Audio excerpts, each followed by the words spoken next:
저희가 오늘 함께 나눌 하나님의 말씀은 열왕기상 19장 1절부터 18절까지의 말씀입니다. 이 말씀 제가 한 절, 여러분들이 한 절 번갈아 가면서 읽도록 하겠습니다. 열왕기상 19장 1절부터 18절까지의 말씀 제가 먼저 읽도록 하겠습니다. 아합이 엘리야가 행한 모든 일과 그가 어떻게 모든 선지자를 칼로 죽였는지 이세벨에게 말하니, 이사벨이 자신을 엘리야에게 보내었는데 내가 엘리야에게 반드시 내 생명을 저 사람들 중 한 사람의 생명과 같게 하리라. 그렇게 하지 아니하면 신들에게 원리의 벌을 내리니 마땅하니라 한지라.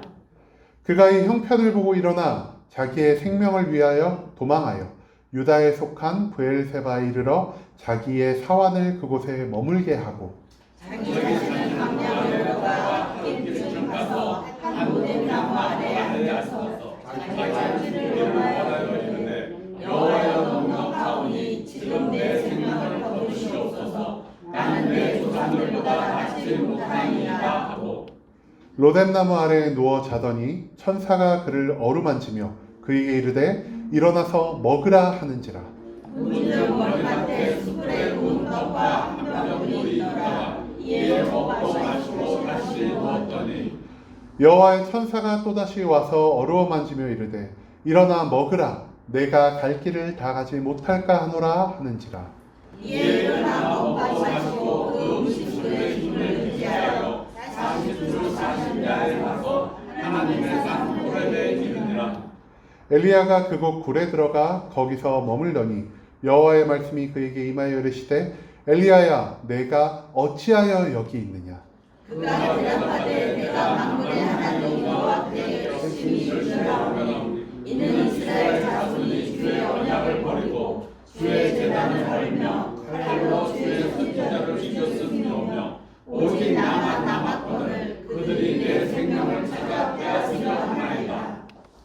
여호와께서 이르시되 너는 나가서 여호와 앞에서 산에 서라 하시더니 여호와께서 지나가시는데 여호와 앞에 크고 강한 바람이 산을 가르고 바위를 부수나 바람 가운데에 여호와께서 계시지 아니하며 바람 후에 지진이 있으나 지진 가운데에서도 여호와께서 계시지 아니하며 또 지진 후에 불이 있으나 불 가운데에도 여호와께서 계시지 아니하더니 불 후에 지진이라는 소리가 있는지라. 엘리야가 듣고 겉옷으로 얼굴을 가리고 나가 굴 어귀에 섬에 소리가 그에게 임하여 이르시되, 엘리야야, 내가 어찌하여 여기 있느냐.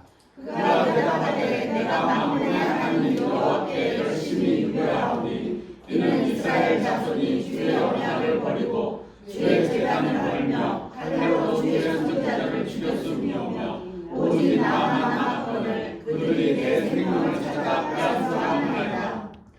여호와께서 그에게 이르시되 너는 내 길을 돌이켜 광야를 통하여 다메섹에 가서 이르거든 하사엘에게 기름을 부어 아람의 왕이 되게 하고, 너는 또 임시의 아들 엘리에게 기름을 부어 이스라엘 왕이 되게 하고 또 아벨 메홀라의 사반의 아들 엘리사에게 기름을 부어 너를 대신하여 선지자가 되게 하라.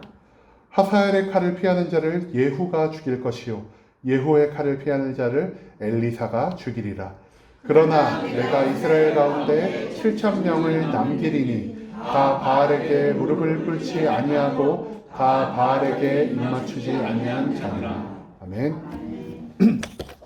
네, 저희 오늘 말씀은 제목이 저한테 이러시면 안 되잖아요 라는 제목을 가지고 말씀을 나누는 시간을 갖겠습니다. 말씀을 시작하기 전에 여러분 다들 아실 것 같지만 그럼에도 퀴즈를 하나 준비를 했습니다. 이 사람은 누구일까요? 구약을 대표하는 선지자고요. 그리고 벌써 맞추시면 안 되는데 그리고 이 사람이 예수님과 마주한 적이 있습니다. 그리고 하나님이 보낸 떡을 먹은 사람이고 죽지 않고 하늘로 승천한 사람입니다. 정답이 너무 일찍 나와서 제가 기다릴 틈이 없네요. 네, 오늘 말씀에 나오는 엘리야죠. 구약을 대표하는 선지자입니다. 그렇기 때문에 신약에서도 엘리야의 이름이 종종 쓰입니다. 신약에서 대표적으로 엘리야라고 불리는 사람이 누굴까요? 저기 누굴까요? 세례 요한입니다. 엘리야의 마음과 능력을 가진 선지자를 세례 요한이라고 불렀죠. 세례 요한을 엘리야라고 표현할 정도로 엘리야는 구약을 대표하는 선지자입니다. 그리고 엘리야는 구약 사람인데 언제 예수님과 마주쳤을까요? 예수님이 돌아가시기 전에 십자가에 못 박히기 전에 변화산이라는 곳에 올라가시거든요. 그쪽에 예수님의 형체가 환하게 영의 형체로 변하여서 한쪽에는 모세를, 한쪽에는 엘리야를 두고 그들과 대화하는 것을 제자들이 본 적이 있습니다. 그렇기 때문에 엘리야가 구약의 인물임에도 불구하고 예수님을 만난 사람으로도 생각하기도 합니다. 이처럼 엘리야는 이스라엘 백성에 있어서 굉장히 깊은, 굉장히 뛰어난 선지자의 대표적인 인물로 생각되는 인물입니다. 그리고 이 엘리야 선지자는 정말로 위대한 일들을 많이 행했습니다. 오늘 열왕기상 19장 말씀에 보면은 엘리야가 뭐 별로 한 거를 우리가 찾아볼 수가 없습니다. 도망가고 하나님께 호소하고 하나님 나 죽여주세요 이렇게 원망만 하는 그런 모습을 찾아볼 수 있지만 오늘 말씀을 정확하게 이해하기 위해서는 우리가 열왕기상 18장에서 어떤 일이 있었는지를 먼저 알아봐야 할 것입니다. 열왕기상 18장에서는 총 4가지 큰 사건이 벌어집니다. 첫 번째 어떤 사건이 벌어지냐? 갈멜산에 있는 제단에서 엘리야가 하늘에서 기도를 해서 불덩이를 떨어지게 만듭니다. 제가 발음이 좀 헷갈리네요. 갈멜산 제단에는 엘리야만 있던 게 아니었습니다. 여기에는 이방신이었던 바알을 섬기는 바알의 선지자 450명, 그리고 아세라를 섬기는 아세라 선지자 400명이 이 자리에 함께 있었습니다. 그래서 그들이 대결을 벌였습니다. 갈멜산 위에서 바알 선지자들이 반나절 동안 계속 바알이시여 불을 내려주시옵소서 하면서 제단 주위를 빙빙 돌고 바알이 응답을 하지 않자 칼로 몸을 자해하면서 바알신이여 내가 이렇게 고통받고 있으니 빨리 여기다가 불을 내려주세요 했는데 그럼에도 불이 떨어지지 않았습니다. 왜 불이 떨어지지 않았을까요? 바알은 신이 아니잖아요. 가짜잖아요. 인간에 의해서 만들어진 그냥 허구의 존재일 뿐이었기 때문에 바알신은 능력이 없었습니다. 하늘에서 불이 떨어지지 않았던 것이죠. 하지만 엘리야가 길게도 기도하지 않고 짧게 기도하자 하나님께서는 하늘에서 불덩이를 제단에 떨어뜨리셔서 내가 진짜 신이다라는 것을 엘리야를 통해 보였다는 것이죠. 그리고 제단에 불을 내리게 한 후에 엘리야가 어떤 행동을 했을까요? 바알 선지자 450명을 자기가 찬 칼로 모두 다 목을 쳐서 죽였다고 합니다. 한마디로 여기에 모였던 바알 선지자들은 지금으로 치면은 되게 한국에 있었던 큰 교회 목사님들, 능력 있고 명성 있고 따르는 신도들이 많았던 바알 선지자들이 모두 모였을 것입니다. 그렇기 때문에 여기서 바알 선지자 450명의 목을 칼로 다 쳤다는 말은 무엇이냐? 이 이후로 바알 선지자들이 활동을 온전하게 하지 못할 토대를 마련했다는 것이죠. 그리고 세 번째로 어떤 일이 있었냐? 이 제사를 드리기 전에 북이스라엘 왕국에 3년이 넘는 가뭄이 있었습니다. 그런데 바알 선지자들의 목을 치고 엘리야가 하나님 앞에 무릎 꿇고 머리를 다리 사이에 파묻고 기도를 하자 하나님께서는 엘리야의 기도를 통해 오랜 가뭄을 끝내는 비를 내리게 하셨습니다. 그리고 마지막으로 하나님의 영의 충만함을 받은 엘리야가 아합 왕이 타고 가는 그 8마리인가 4마리가 끄는 마차의 속도보다 더 빠르게 달려서 아합 왕의 마차를 앞질러가는 놀라운 능력까지 보였습니다. 이 열왕기상 18장이라는 이 한 장의 말씀 안에 엘리야가 너무나 큰 능력을 보였습니다. 그래서 바알을 믿고 아세라를 믿던 그 이스라엘 수많은 백성들이 열왕기상 18장에서 이런 말을 합니다. 모든 백성이 이러한 사건을 보고 엎드려 말하되 여호와 그는 하나님이시로다. 여호와 그는 하나님이시로다 라고 하면서 그들이 이방신을 섬기던 그 마음에서 다시 돌이켜서 하나님을 우리가 믿는 여호와가 진짜 신이었구나. 바알 뭣도 아니었구나라는 것을 인정을 하게 됐다는 것이죠. 엘리야가 이 백성들의 돌이킴을 보고 이 백성들의 고백을 보고 얼마나 마음이 뿌듯했을까요? 됐다. 하나님이 나를 통해 이 많은 것을 이루셨고 백성들이 다시 하나님께 돌아왔으니까 이제 남은 것 아합 왕과 이세벨이 회개하고 그들이 무릎 꿇고 하나님 앞에 돌아오기만 하면은 이 북이스라엘 왕국이 다시 온전히 하나님의 나라로 다시 설 수 있게 되겠구나라는 희망을 엘리야가 가졌을 것이죠. 하지만 문제는 무엇이냐? 오늘 19장 말씀에 분위기가 싹 바뀝니다.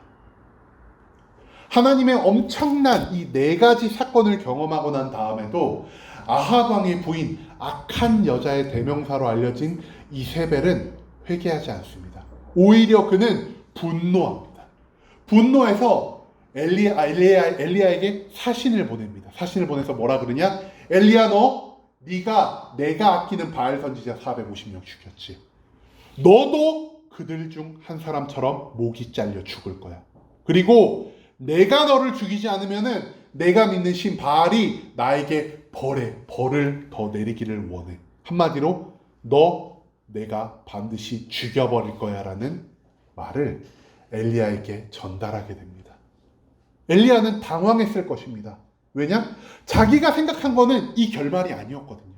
자기가 생각한 건 어떤 결말이었죠? 모든 이스라엘 백성이 하나님께 무릎 꿇고 돌아온 것처럼 아합과 이세벨도 하나님께 무릎 꿇고 돌아올 거고, 아합과 이세벨이 하나님을 믿음으로 바알 선지자, 아세라 선지자들을 모두 죽이고 나라에서 추방할 것이고 이 나라는 다시 온전히 하나님께로 돌아올 것.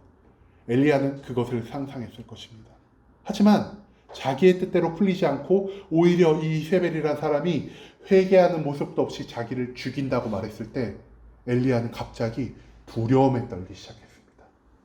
열왕기상 18장에서 하나님의 영을 받아서 하나님께 능력을 받아서 놀라운 일을 행했던 이 엘리야는 순식간에 겁쟁이로 변화해버립니다. 그래서 엘리야는 여기 보면 영어로 써가지고 잘 모르시겠죠. 여기가 이스르엘이라는 곳입니다. 여기서 아합 왕과 이세벨 왕이 머물렀던 곳이 이스르엘인데요. 여기가 이스라엘 이 땅에서 이것도 영어로 되어 있네요. 브엘세바라는 곳입니다. 브엘세바라는 곳까지 엘리야가 도망을 치게 됩니다. 이 거리가 무려 160km 정도라고 합니다. 한 사람이 하루에 12시간을 걸어도 5일이 넘는 시간이 걸려야지 도착하는 곳이라고 합니다. 또한 엘리야가 있던 곳은 북이스라엘 왕국이었고 이 브엘세바라는 곳은 남유다 왕국에 속한 곳이었습니다. 한마디로 국경을 건너서 나를 찾아올 수 없게끔 사람이 살 수 있는 이 마지막 땅 브엘세바까지 엘리야가 허겁지겁 도망갔다는 것을 우리는 성경 말씀을 통해 찾아볼 수 있습니다. 브엘세바에 도착해도 엘리야가 마음이 놓이지 않았던 것 같습니다. 오늘 성경은 뭐라고 말하고 있냐면은 브엘세바에 도착한 엘리야가 그의 사환, 즉 그의 제자를 브엘세바에 두고 광야, 이 밑에는 다 광야거든요. 사람이 살 수 없는 땅. 광야길로 하루를 더 갔다고 말을 했습니다. 이 말은 무엇이냐? 사환을 데리고 다니면은 거치적거리잖아요. 그리고 사환이랑 같이 이동을 하면 만약에 사환이 잡혔을 때 엘리야가 어디로 갔어요? 이거를 말을 할 수도 있으니까 사환을 냅두고 자기 혼자만 몸을 쏙 빼서 사람이 살 수 없는, 사람을 찾을 수 없는 광야로 도망을 갔다는 것이죠. 이것만 봐도 엘리야가 얼마나 큰 두려움에 떨었냐는 것을 우리가 발견할 수 있게 됩니다. 광야로 도망쳐서 엘리야는 말합니다. 하나님, 저한테 이러시면 안 되잖아요. 내가 하나님을 위해서 얼마나 많은 일을 했는데 이럴 거면 저 그냥 죽여주세요. 내가 죽기를 소망하나이다 라고 말을 합니다. 하지만 그때 하나님은 엘리야에게 천사를 보냅니다. 천사를 보내어 엘리야를 어루만지며 위로하십니다. 그리고 구운 떡을 먹이시고 물을 먹이시고 재우십니다. 그리고 다시 일어나게 하여 떡과 물을 먹이고 힘을 얻게 하신 후 40일의 낮 40일의 밤을 계속 걷게 하셔서 하나님의 산 호렙에 이르게 하십니다. 호렙산은 모세가 십계명을 받았던 그 시내산이라고 혹시 다들 아시나요? 그 시내산의 또 다른 이름이 호렙산이라고 합니다. 그 호렙산에 이르러서 엘리야는 한 굴에 들어가서 하나님께 기도를 하죠. 하나님, 내가 이렇게 하나님을 열심히 섬겼고 이스라엘 백성들이 하나님을 다 배신해서 하나님을 위해 일한 사람이 나밖에 없습니다, 하나님. 그런데 어째서 나에게 이런 시련을 주시나요? 라고 말을 하게 됩니다. 그리고 하나님은 엘리야에게 다시 모습을 보이셔서 나타난 후에 엘리야야, 너 여기 있으면 안 돼. 너가 아직 할 일이 더 남아있어 라고 하시면서 하나님은 엘리야에게 새로운 사명을 허락하시고 엘리야는 그 새로운 사명을 위해서 다시 길을 떠나갔다라는 것으로 오늘의 말씀이 마무리되게 됩니다. 18장에서 누구보다 멋있는 모습, 누구보다 능력 있는 모습, 누구보다 뛰어난 모습을 보였던 엘리야가 왜 순식간에 무너지게 되었을까요? 아까도 말씀드렸지만 엘리야는 자기가 한 일을 통해 뭔가 특별한 결말을 상상하고 있었을지도 몰랐던 것 같습니다. 내가 이만큼 하나님을 위해서 일했으니까 이제 이스라엘 백성이 하나님께로 돌아올 거야. 아합과 이세벨이 회개하며 하나님께로 돌아올 거야. 하지만 현실은 어땠죠? 현실은 정반대였습니다. 이들이 하나님 앞으로 돌아오기는커녕 하나님의 선지자 엘리야를 죽이기 위해 자신의 신의 이름을 걸고 엘리야에게 사신을 보냈다는 것이죠. 그래서 엘리야는 하나님께 2차례나 이렇게 말합니다. 어떻게 말을 하냐? 그가 대답하되 내가 만군의 하나님 여호와께 열심히 유별하오니 라고 합니다. 이게 그냥 열심히 유별하오니 라고 해서 좀 감이 잘 안 잡힐 수도 있는데 오늘날 말로 바꾸면은 하나님, 내가 하나님을 위해서 제일 열심히 일했잖아요 라는 말로 이해를 하시면 될 것 같습니다. 하나님, 내가 하나님을 위해서 제일 열심히 일했어요. 저 외에 하나님을 알았던 그 이스라엘 백성이 하나님 앞에 어떻게 행했습니까? 이스라엘 자손은 하나님의 언약을 따르지 않았어요. 하나님의 언약을 버렸고요. 하나님의 제단을 헐어서 이방 신들의 제단으로 삼았고요. 칼로 하나님을 믿는 선지자들을 죽였어요. 그런데 저는 그러지 않았어요, 하나님. 저는 언약을 따랐고요. 하나님의 제단을 새로 세웠고요. 그리고 선지자들을 오히려 바알 선지자들을 칼로 쳐 죽인 사람, 그 사람이 바로 저예요, 하나님. 그리고 이 일을 할 수 있는 사람 오직 나만 남았어요. 나만 남았는데 하나님, 이렇게 하나님께 열심히 일하고 이렇게 많은 하나님의 일을 한 나를 어떻게 저 이세벨의 손에 붙여 죽이려 하십니까? 하나님, 어떻게 나한테 이러실 수 있냐고요? 라고 엘리야는 하나님 앞에 고백합니다.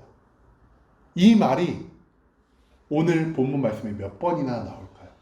2번이 나옵니다. 10절에서 한 번이 나오고요. 14절에서 한 번이 나옵니다. 그런데요, 10절과 14절을 보면은 글씨가 단 한 개도 틀리지 않은 똑같은 말씀이 반복이 된다는 것을 우리가 기억했으면 합니다. 똑같은 말이 반복된다는 것은 무엇이냐? 강조한다는 말입니다. 똑같은 말을 반복함으로써 하나님께 이 말을, 하나님 이게 내 진심이에요, 하나님 정말 나에게 이러면 안 되잖아요 라는 것을 반복해서 강조했다는 것입니다. 엘리야는요, 자기가 한 일을 하나님 앞에 자랑스럽게 얘기했습니다. 열심히 유별하오니, 누구보다 열심히 믿었다는 것이고, 또 여기서 뭐라 그러죠? 오직 나만 남았거든요. 하나님, 나만 하나님을 위해서 일하잖아요. 다른 사람 하나님을 위해서 일 아무것도 안 하잖아요. 얘들은 하나님 일 방해하기만 하잖아요.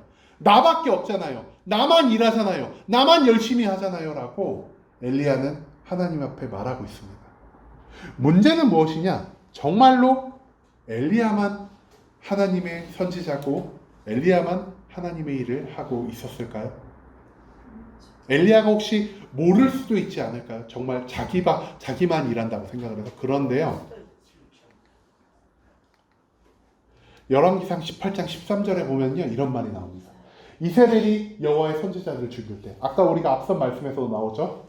칼로 주의 선지자들을 죽여 싸우며, 이세벨이 여호와의 선지자를 죽일 때 여기서 내가 누굴까요? 엘리야 아닙니다. 엘리야라고 대답을. 여기 오바댜라는 선지자가 나옵니다. 오바댜라는 선지자가 엘리야를 만나서 이렇게 말합니다. 엘리야요, 이세벨이 여호와의 선지자를 죽일 때 내가 그래도 하나님에 대한 믿음을 놓지 않는 여호와의 선지자 100명을 50명씩 굴에 숨기고 떡과 물로 먹인 것이 당신이 알지 못합니까?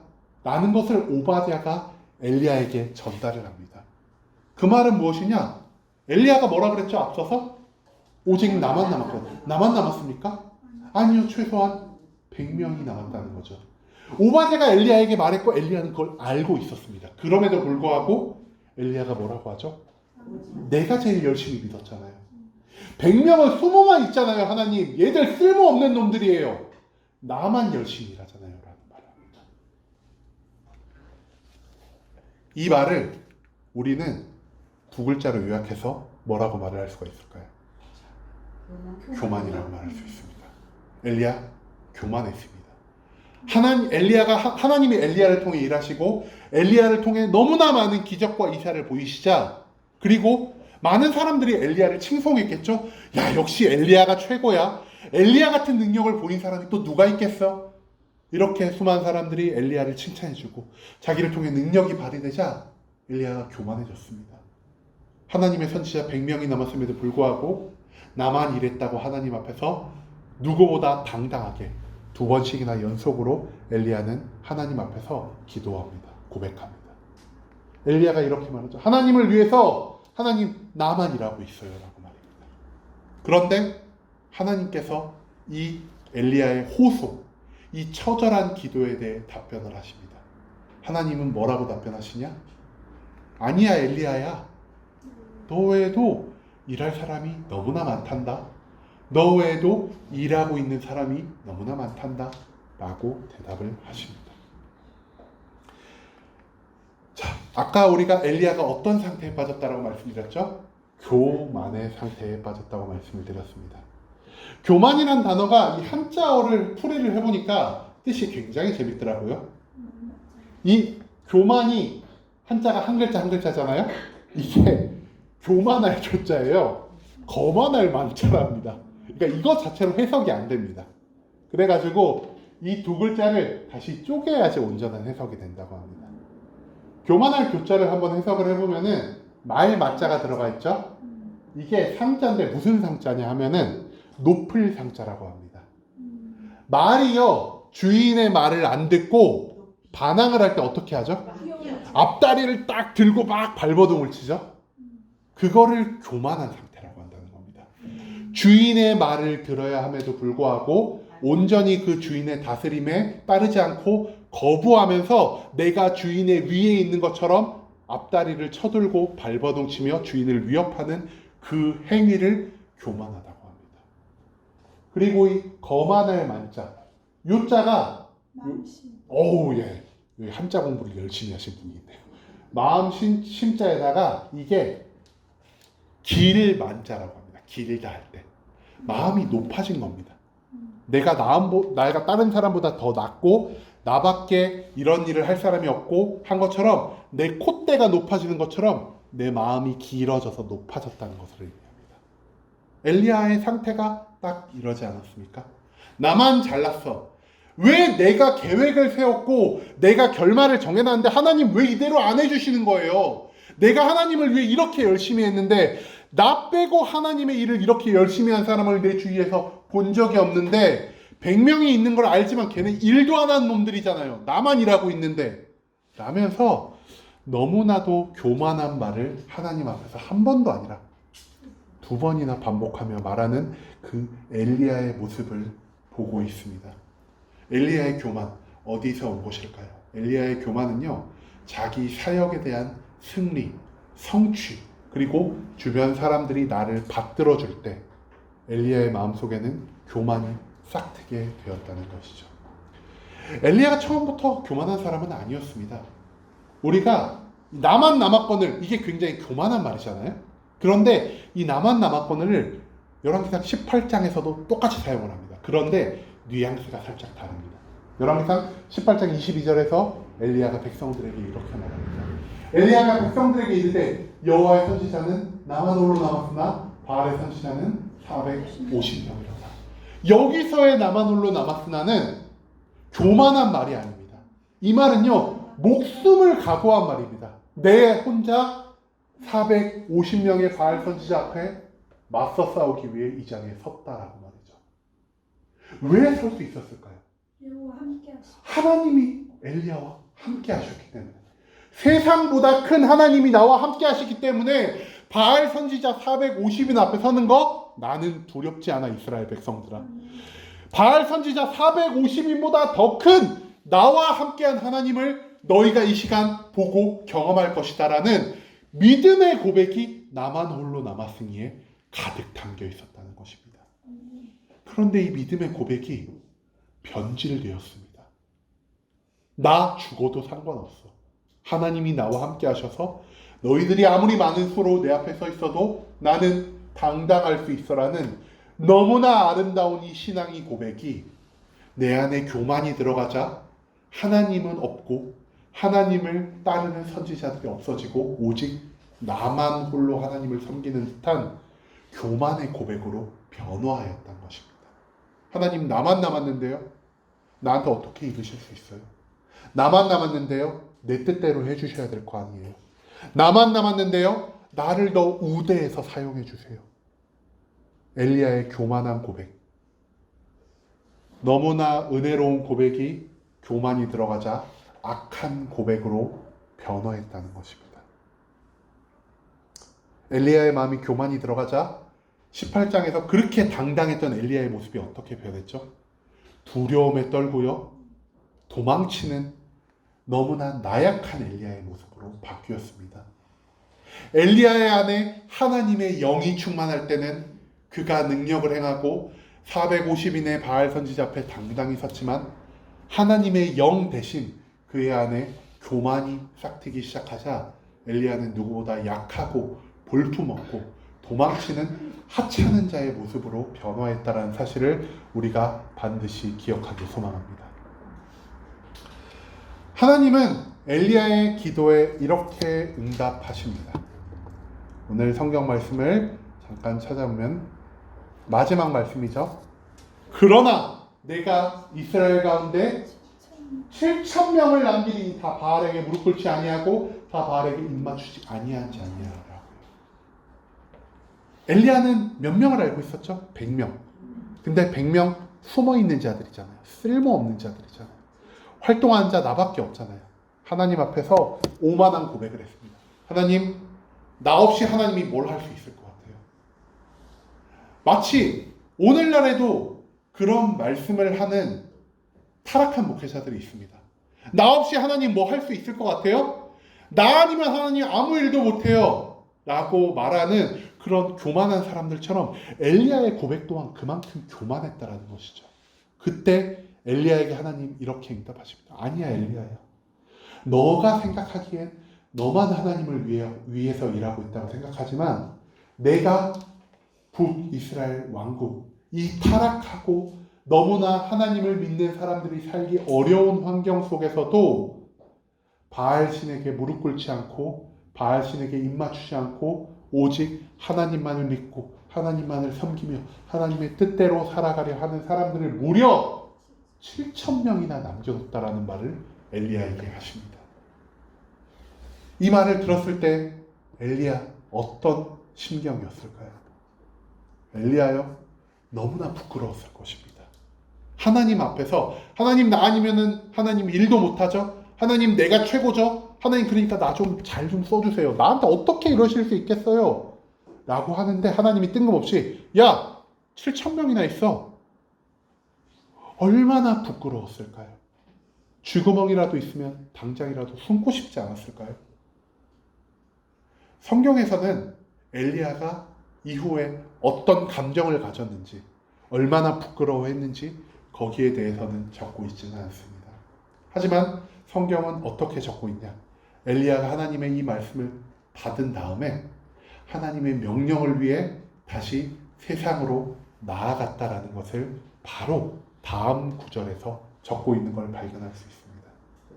엘리야는 아마 그 짧은 시간 동안 하나님 앞에 무릎 꿇고 누구보다 서럽게 울며 자신의 교만을 회개했을지도 모를 것 같습니다.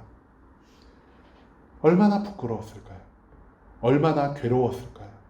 그리고 그 나의 교만, 나의 자만, 나의 그 거만한 모습, 남들과 비교해서 내가 최고라고 생각하고 하나님이 나 없으면 아무것도 이루지 못할 거라는 그 교만한 고백을 엘리야는 회개하고 다시 새롭게 하나님께 힘을 받아 일어나 하나님의 엘리야에게 맡겨둔 또 다른 사명을 위해서 다시 먼 광야길을 돌아 다메섹으로 이동하기 시작했을 것입니다.